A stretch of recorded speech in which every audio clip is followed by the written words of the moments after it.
of men. The shadow knows.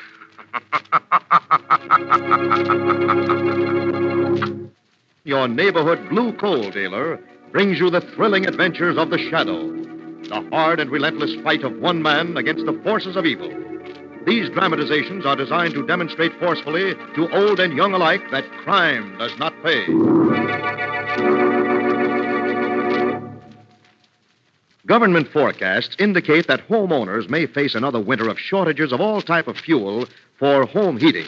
You're fortunate if you heat with coal and you're able to store fuel. Call your blue coal dealer tomorrow and place your order so he can schedule early delivery. Make sure that you order the right size for your furnace. And if you're not sure what it should be, ask your blue coal dealer. He'll be glad to inspect your heating plant and may be able to make other recommendations, too, that will help you get more heat and to burn less fuel. Tomorrow, first thing, call the nearest blue coal dealer and ask him to schedule your supply of blue coal for early delivery.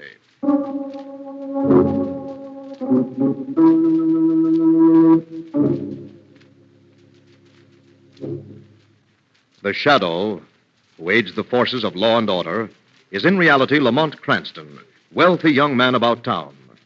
Years ago in the Orient, Cranston learned a strange and mysterious secret, the hypnotic power to cloud men's minds so they cannot see him. Cranston's friend and companion, the lovely Margot Lane, is the only person who knows to whom the voice of the invisible Shadow belongs. Today's drama, The Curse of the Gypsies.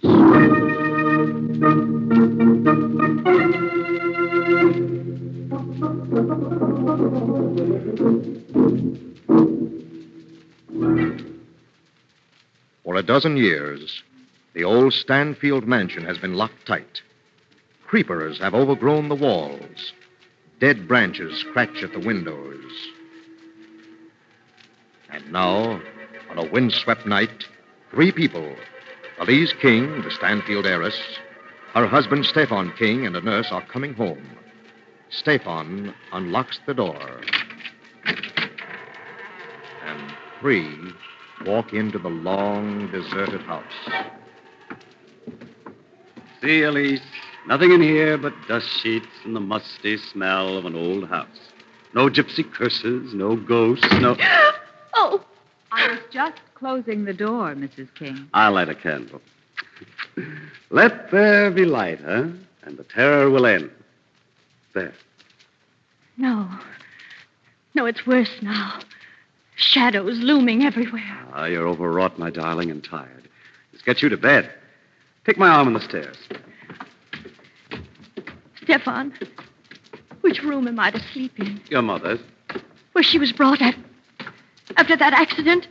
No, I won't go up there. Control yourself, Elise. No. You must conquer these fears. Realize they exist only in your mind. Stefan, what was that? I didn't hear anything. Came from Father's room. Mrs. King, please. There it is again. His father. He's still in there after all these years. Oh, stop talking nonsense, Elise. Your father was given a decent burial. You saw him in the grave yourself. No, he's come back. He's come... You must hear that, Stefan. Oh, tell me you hear it. Tell me. I hear a noise of some kind. Probably a tree outside the window. But we'll soon find out. Oh, no. Courage now. I'm opening the door to your father's room. I'll hold the candle up. Elise, what is it? A man.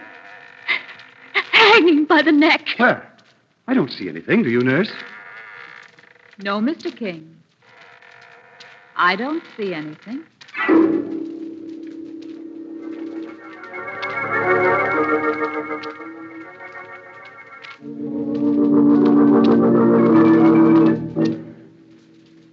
It was good of you and Miss Lane to come down so quickly, Mr. Cranston. Frankly, I'm very uneasy. And so I gathered from your telegram, Mr. King. You also mentioned something about a gypsy curse. It sounded extraordinary. It's even more sinister than you think, Miss Lane. It's already accounted for the lives of 2 people. My wife's father and mother.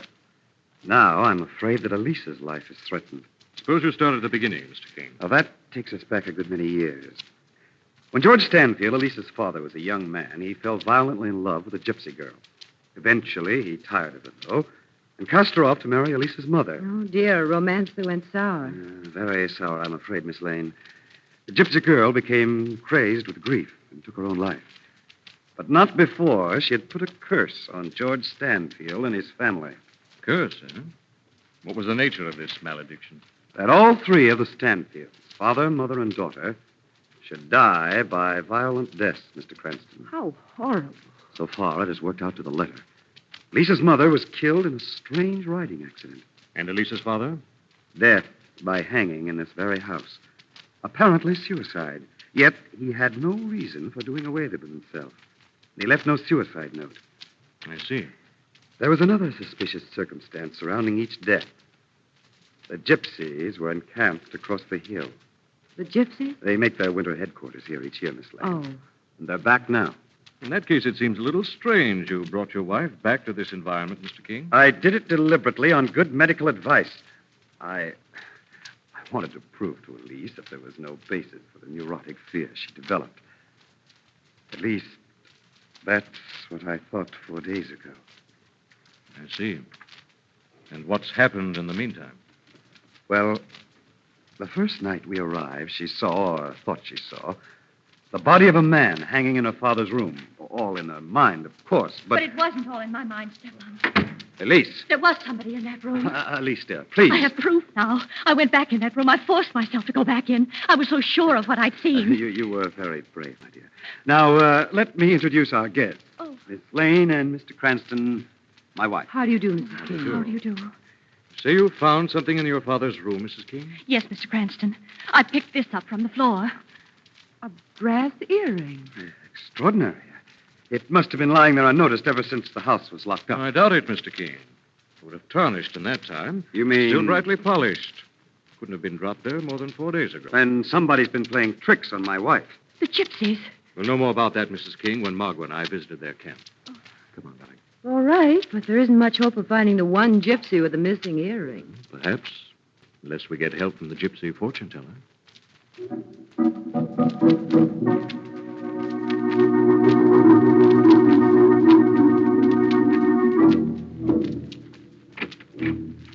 How is she? Asleep now. Gave her hypodermic. You ought to have done that before she started wandering around the house. She almost upset the apple cart in front of Cranston. But you're blaming me. I'm not blaming anyone. You know the thin ice we're skating on. That's your doing, Stefan. I was all against getting that detective down here. It's insane. We had to have someone to testify that Elise was going off her head. A nice old lady would have done just as well. That wasn't good enough for you. Oh, no, you had to have the great Cranston to match wits with. Cora. Now he's got that earring, and Lord knows what he'll find out at the gypsy camp. Probably enough to hang us both. Shut up. I won't shut up. It's my neck as well as yours. And if you think I'm going to risk it because of your crazy vanity...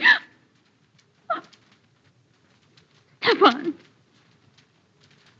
I don't like you when you talk that way. Oh, I don't like you at all. Stefan. That's better. That's more like the girl I love. You really mean that? Of course, dear. Then why do we have to go through with this? Why can't you divorce Elise? And lose her fortune? Oh, no, Cora. I've learned to enjoy money too much to get along without it. Yes, but murder... Aren't you forgetting, dear? It won't be anything as unpleasant as that. Just the suicide of a mentally deranged girl. Let Cranston try to prove anything different.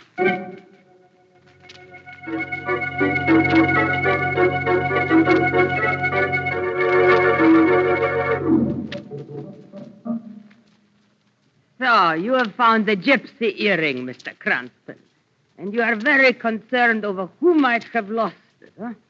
You take me for a fool? Why get her? I've had experience of your kind.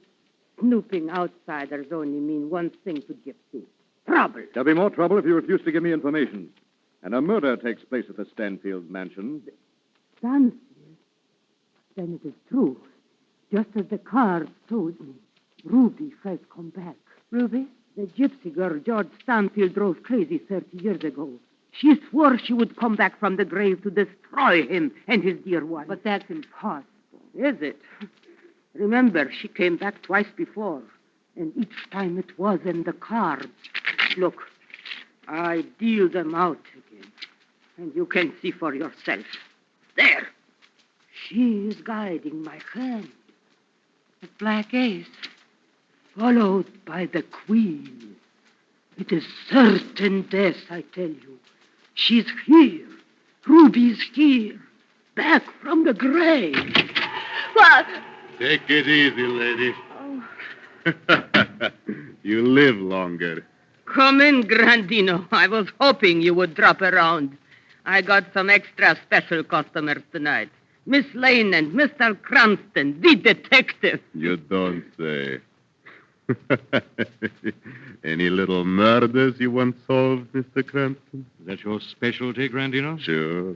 I know all about them because I commit them. Tuesday is my murder day. The rest of the week I'm drumming up the business. Which were you doing 4 nights ago in the old Stanfield mansion? Huh? I notice your right ear is pierced. Here's the earring you left behind you. Why, you... And I've got a gun, which I think he sees. Take it easy, Mr. Cranston. Relax. Enjoy yourself. You live longer. I'm still waiting for my answer, Grandino. What were you doing at the Stanfield place? I have told you, Mr. Cranston, it was Ruby, the ghost of that poor child. I doubt a ghost could jimmy a window girder. However, as Grandino has nothing to say, we'll take it up with the police. Come on, Margot.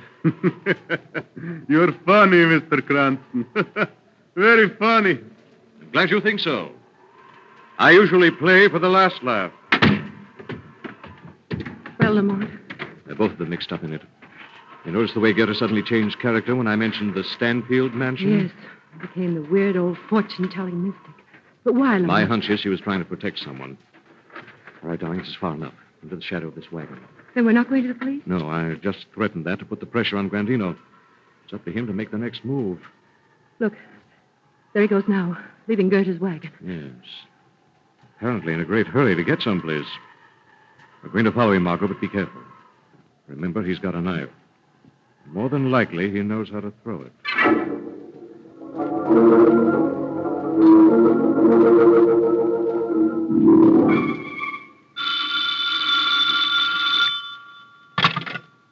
Hello? Grandino, Mr. King. You fool. I told you never to phone this house. Take it easy, Mr. King. If it's Cranston and his girlfriend you're worried about, I fixed him. What? They took it into their heads to follow me. I led them a merry chase, all right, through the swamp. But the quicksand. That's the idea. They're good and lost now. They'll be lucky if they ever get out. Oh, you blundering fool. How dare Take you? it easy, Mr. King. There isn't healthy talk. I'm phoning from the diner to say I'm coming over to see you. No, it's too dangerous. You Be mustn't- right over, Mr. King. Brandino. Blundering idiot. He's ruined everything. You mean Miss Lane and Cranston? If they ever get out of the swamp, they'll be too suspicious. They'll watch every move I make. Well, perhaps it's all for the best, dear. Oh, don't start that again, Cora. Stefan. Why did I ever trust anyone? It was so easy before. What? I won't give up now. I'll work out some other plan. I won't stop till I've wiped out every last member of the Stanfield family. Then it was you who killed Elise's father and mother. What are you talking about? That's what's been burning in your mind, revenge. That's why you want to do away with Elise, too. Cora. You don't give a rap for me. You never have. You've just been using me as an accomplice. Darling, listen to me. No! It's too late now. Perhaps you're right. It's too late. And you know too much. Stefan, that knife... You're another fool who had to meddle. Stefan, you're mad. If you kill me, you'll never escape. You're wrong, Cora. It's my one way out. I've been working out a plan, you see, that starts with your death. Here.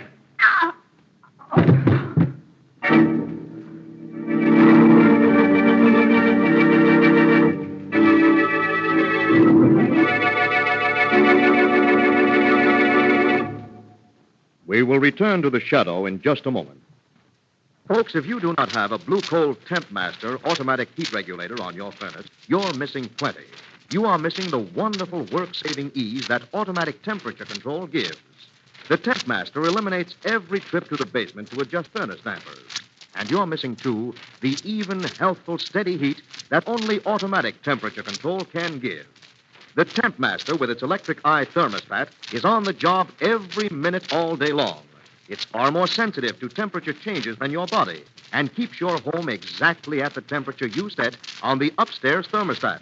Yes, you're missing carefree heating comfort in your home if you do not have a Blue Coal Temp Master. And a Temp Master is so easy and so inexpensive to install.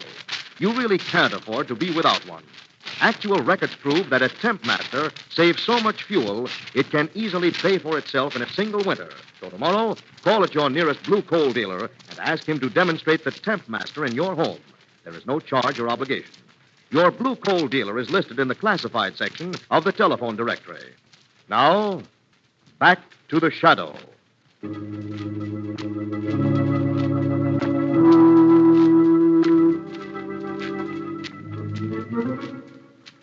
Lamont and Margot, in search of the truth about a strange gypsy curse, have extricated themselves from the swamp into which they were led by the gypsy Grandino and are now entering the Stanfield mansion. Mr. King? Mr. King? He doesn't seem to be in. Well, I hardly expected it, Margot. My guess is he's out somewhere keeping a tryst with Grandino. Then you think there's a connection between them? I'm almost certain of it.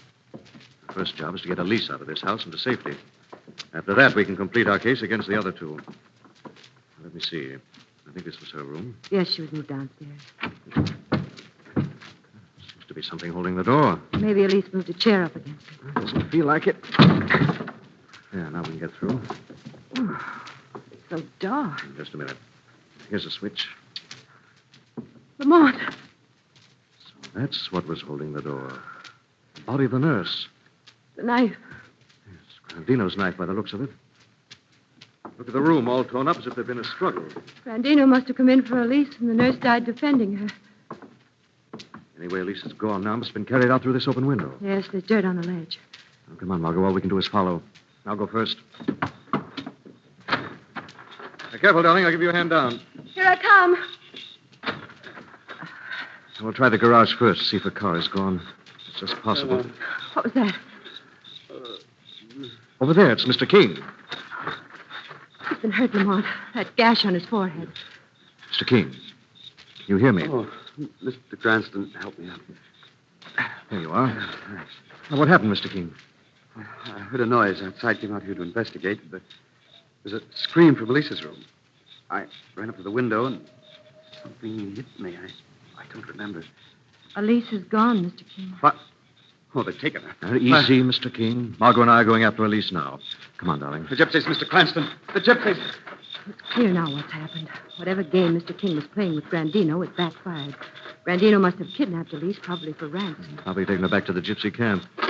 And so, Margot, there's only one person who can tell us for sure. Goethe, the fortune teller. Goethe? Yes. She's going to get a visitor she didn't foresee in the cards. The shadow.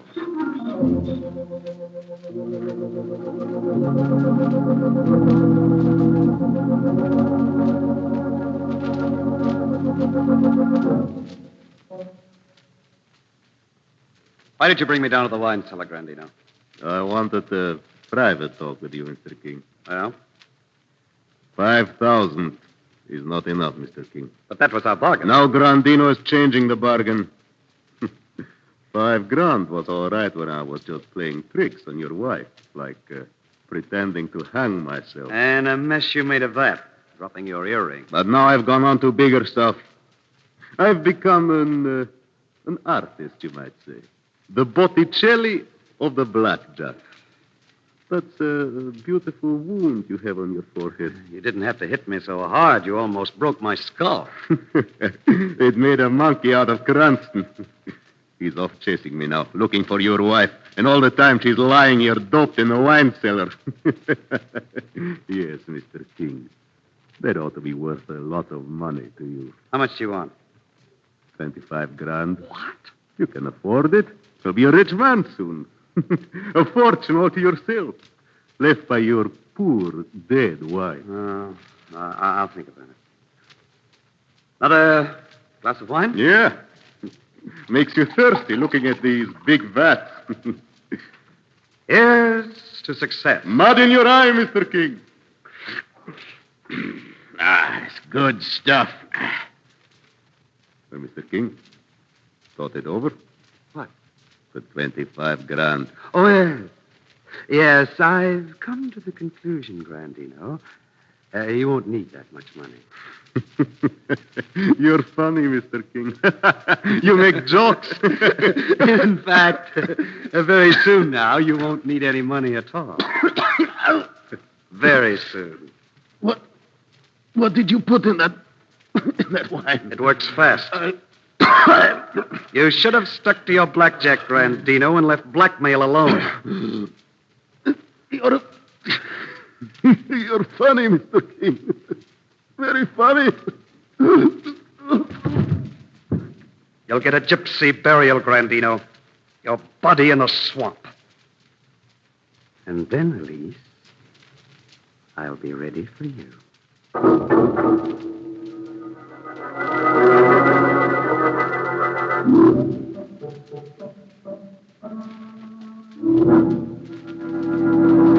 What's wrong with the card? They tell me nothing. No faces come up, only numbers, numbers, numbers. Because your days are numbered, Getter. Who's there? This is the Shadow, Getter.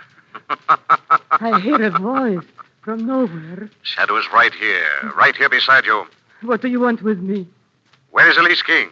I don't know. She was taken from the house. Her husband was knocked unconscious. Was he hurt? Was Stefan badly hurt? You seem very concerned about Mr. King, Getter. I believe I understand. I don't suppose you feel as affectionate toward Grandino? No, I always hated him. He was always snooping around my wagon, trying to find out things. What things? No lies, Getter. He was curious about my little boy, the child I adopted long ago. I see. So you raised an adopted child, Getter. That must have taken money. Where did you raise it? I had a rich admirer once. He was generous. I think I can guess his name. George Stanfield. But this locket around your neck should prove it. There. Shadow, give that back. Not till I've read the inscription. Oh, to my beloved Ruby. Shadow. So that's it. You're the crazy girl who was supposed to have died of heartbreak. The gypsy girl who cursed the Stanfield family. No. But you lived on to take your revenge, didn't you, Gerda? Or should I call you Ruby? Listen to me. I haven't time for that now. Your son must be stopped before he commits his last crime. You will be too late. The last of the Stanfields must die tonight. The cards say so. But the shadow says no.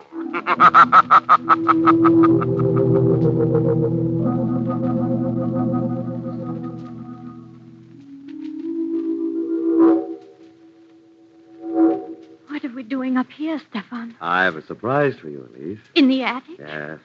I found it when I was exploring up here this afternoon in this old trunk. Do you recognize it? My wedding dress. Here. Let me place it around your shoulder. Oh, no. No. You must, Elise. Don't you remember how happy you were that day? Oh, so happy. Perhaps if you put the dress on again, that happiness would come back. Everything that has happened since would disappear like a bad dream. Oh, if it only would. Look how prettily it fits about you. Oh, you're so kind, Stefan. So sweet. Now, my dear, take my hand and step up to the altar. Up to the altar? You remember the scent of the flowers and the organ playing softly in the background? Oh, yes. Yes, I do. And do you remember the present I gave you that day? Pearls. Now, close your eyes, my dear, and I'll put them on again. A rope of pearls about your neck. Oh, Stefan. Do you feel them touching your throat? Oh, but there's a ruff. Feels like a rope. A rope around my neck. Goodbye, Elise, last of the Stanfields. You're going to... She's slipping for the noose. She's fainted. There's someone in here. Where are you? Where are you? Right here, Stefan. Whose voice is that? The shadow, Stefan. I've come for you. Your crimes are over. You can't prove anything against me, Shadow. I can prove murder for one thing, Stefan. And for another trying to drive this poor girl insane. Yes, Shadow, she is insane. And that's why you can't prove anything against me. I can prove you're the son of Goethe, the fortune teller, Stefan. And that for her sake, the sake of revenge, you killed Elise's mother and father. Then you killed the nurse, and perhaps Grandino, too. Yes, Grandino, too. But he'll get the blame for the nurse's death, Shadow. No one can convict me as long as Elise is out of her mind. No one will have to, Stefan. You yourself are going to write a free and open confession. Are you mad? No, but Elise is. And she's coming to now. Huh. What do you mean? You'll find out. Elise, can you hear me? It's the Shadow, your friend. Oh. Oh, there you are, Stefan, my love. You didn't leave. Elise. I'm glad you didn't. Because now I can kill you. Shadow, stop her. You fail, Stefan, but I won't. Shadow. Ready no. for a confession, Stefan? No. Don't shrink from me, Stefan. You love me, remember? You're my husband. Shadow. Free and open confession, Stefan. No! No, Stefan! No! All right, Shadow. I'll confess. I'll sign anything. Get her away. Elise! Elise! Oh, I had to do that, Elise. what have I done? What have I done? You merely aided justice, Elise. I don't understand. Perhaps that's just as well.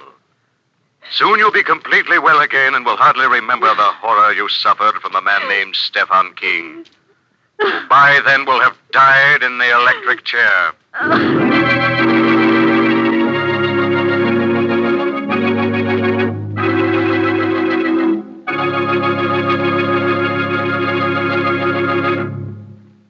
Now let me present Blue Coal's distinguished heating authority, John Barclay. Thank you, Andre Baruch, and good evening, friends. In buying shoes, you make certain that you get the right size. And in ordering coal for your furnace, size is just as important. The right size of coal will burn better, last longer, and give you more heat for less money. So if you don't know whether your heating plant ought to use chestnut, stove, or egg, better find out. Your neighborhood blue coal dealer will be glad to inspect your furnace and to give you expert advice. He may be able to show you other ways to get better heating, too, such as better draft control and elimination of small leaks. Yes, to really save fuel and to get better heat, be sure that your furnace is clean, be sure that it's efficient, and be sure that you order the right size of coal. I thank you.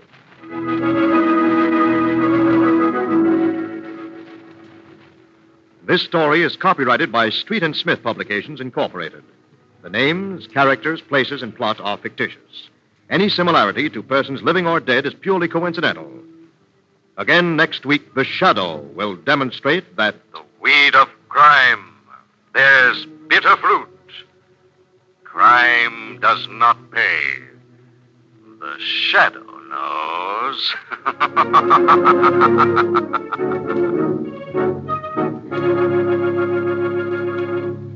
next week, same time, same station, your friendly blue coal dealer brings you another strange and thrilling adventure in the Shadow's daring battle against the forces of evil. The Shadow is presented by the D.L.&W. Coal Company, distributors of blue coal. Lamont Cranston is played by Brett Morrison. Margot by Grace Matthews. Your announcer, Andre Baruch. Remember, it's blue coal for finest heating service. It's blue coal for finest modern equipment.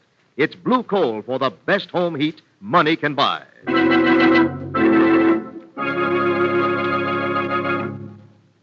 Friends, partially handicapped workers are often better workers. Your local public employment office lists many workers who are not handicapped for your business, who are more careful, more reliable, more conscientious. Yes, it's good business to hire the handicapped. This is the Mutual Broadcasting System.